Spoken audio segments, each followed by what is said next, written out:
माझी एक विशिष्ट ज्वेलरी आहे, माझा एक विशिष्ट ड्रेस आहे, माझी एक विशिष्ट चालण्याची पद्धत आहे, माझी एक विशिष्ट बोलण्याची पद्धत आहे. त्याला म्हणणार आपण मेकअप किंवा पर्सनॅलिटी.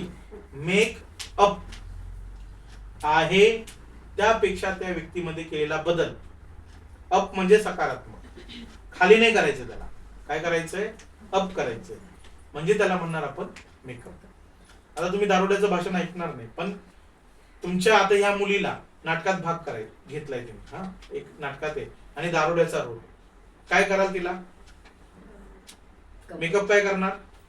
मळलेले कपडे. चालणार कशी ती? आता ज्वेलरी काय?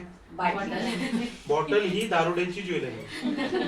कन्सेप्ट आपण फक्त डोक्यात एकच ठेवलंय, नवरी तिचा मेकअप आला म्हणजे मला जगातलं सगळं, असं नाही.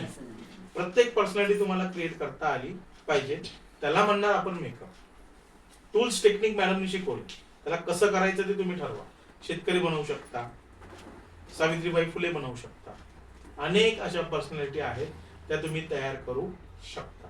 त्याला म्हणायचं मेकअप. आणि मेकअपचं वैशिष्ट्य असं असतं, व्यक्ती बदलली तर मेकअप बदलतो, ठिकाण बदललं तर मेकअप बदलतो, काळ बदलला तर मेकअप बदलतो, ऋतू बदलला तर मेकअप बदलतो.